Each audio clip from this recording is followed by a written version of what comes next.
GCSE question of the week, week 24. Here is a number line. Three numbers A, B and C are marked. The difference between A and B is 1. Find the value of C. So I think the first thing we've got to do is work out our scale. So we've got distance between A and B. Looks like it's 5 small divisions. And we know the difference between A and B is 1.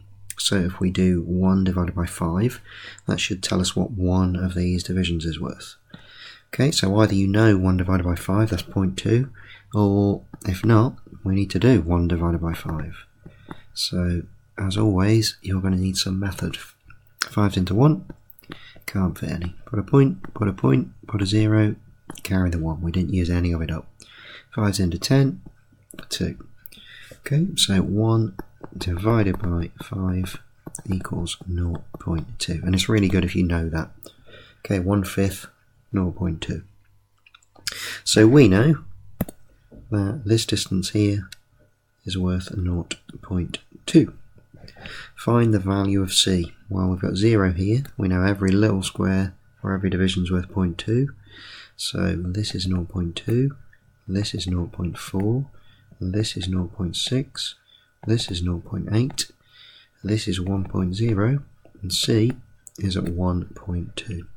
So C equals 1.2. D is the product of A and B. Okay, so straight away, if we don't know what that word means, and in fact up here, if we didn't know what that meant, difference. So the difference was 1 subtract the other. D is the product of A and B. Okay, now you've got to know that word means times. Otherwise we can't do this. Can't do this question. So D is the product of A and B. So that means that A times B will give us D. D is the product of A and B. That means D is equal to A times B. What do we got? A. Oh, we didn't work out A, did we? Let's go backwards. Okay, so one of those divisions was 0.2. Going backwards from 0, this is negative 0.2. And A is at negative 0.4. Okay, that was one division, not a mark. Right, so we know that A is at negative 0.4, we know that B from here we can read is at 0.6. So we need to do negative 0.4 multiplied by 0.6. Okay, how do we do that? We've got a negative multiplied by a positive. That's going to give me a negative. And we can do 4 times 6 easily. Let's do that up here. 4 times 6 equals 24. And we need to do 0.4 times 0.6. And in that, we've got 1 digit after that decimal point. We've got 1 digit after that decimal point. There have to be 2 digits after the decimal point of my answer. So we're going to adjust our 24 to 0.24. Okay, so I think that D lies at negative 0.24. Draw an arrow on the number line showing where D lies. Okay, well, let's clear up some of this mess that we used to do our working out. Go away, go away. Let's get rid of that. Okay, let's just put a couple of those back on. So we want negative 0.24. And we knew that this was minus 0.2, negative 0.2, this was negative 0.4. There and there. So where does D belong? It belongs at minus or negative 0.24. So 0.2 is there, 0.3 would be there. Get the closest I can get, I think, is somewhere like that. Okay, so it's going to be almost halfway between 0.2 or negative 0.2 and negative 0.3. Okay, I reckon D is there. Okay, right here question. Here's some data in a frequency table. Right now, these are really common questions. These frequency tables show that the mean of this data is 5 root 5 over 2. You have to know how to work out a mean from one of these frequency tables. And if you want the posh notation for it, all we do is the mean is the sum of, means the sum of, added together all of the sum of f times x divided by the sum of f. In other words, we do the frequency times x, whatever those values are, and we add up all of those frequency times x values. And then we divide that by the sum of the frequencies.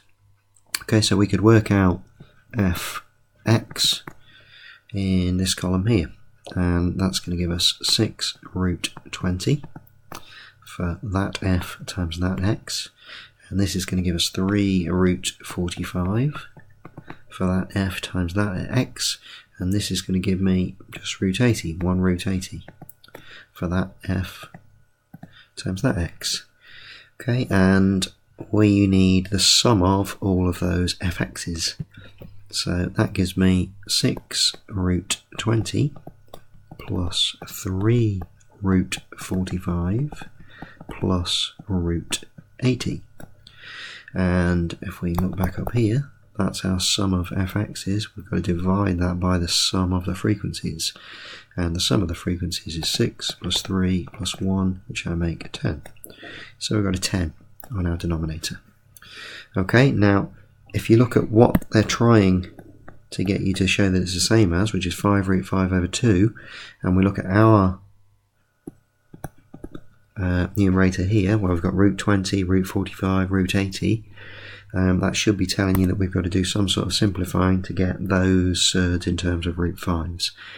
So how can we do that? Let's take the 6 root 20. We could write that as 6 root 4 times 5. Okay, 6 root 20, that's the same as 6 root 4 times 5. 4 times 5 is 20, that's inside the root. Plus 3 root 45. How can we do that? Well, we could do 9 times 5. Okay, so 9 times 5, that gives me 45. And our root 80, we could put root 16 times 5. 16 times 5. 16 times 5. 16 times 5 is 80. So all we've done is express the root 20 as root 4 times 5, the root 45 as root 9 times 5, and the root 80 as root 16 times 5. And all of that is still over 10. Okay, so now the good thing about doing this is inside all of those roots we've got a 5, which is brilliant because that's what we want, and we've also got a square number. We've got 4, 9 and 16. All of those are square numbers, and that means we can take all of those outside that square root sign. So what we're saying is this root 4 part here is equal to 2, and this root 9 part here is equal to 3, and this root 16 part here is equal to 4. So we can kind of do that bit, take it outside the square root. So that, if we start again, gives us 6 times, and we've just taken root 4 as 2 outside the root, so 6 times 2, and we've still got the root 5 left, plus 3. Root 9 we said was 3, so we've got 3 times 3, that other 3 goes outside the root, root 5, running out of space, plus root 16, that was 4, so we can take that outside. That'll give us a 4 root 5, and all of that over 10. Now if you're doing this in several steps in one go rather than breaking everything down as I am here, brilliant, that's fine. If you can see what's coming, fantastic. Right, on the numerator, what's that going to give us? 6 times 2 root 5, that's going to give me 12 root 5. And then we've got plus 3 times 3 root 5, that's 9 root 5. And then we've got plus 4 root 5. And all of that is still over 10. Okay, so we've got 12 root 5 plus 9 root 5 plus 4, oh sorry I missed the root sign, plus 4 root, 4 root 5, that should have been not 45. Sorry. 12 root 5 plus 9 root 5 plus 4 root 5. Now they're all just in terms of root 5, we can add them together. So 12 plus 9, that's 21, plus 4, that's 25. So on the top, we've got 25 root 5. And that's all over 10. Okay, well, that's almost looking like our answer. Show that the mean of this data is 5 root 5 over 2.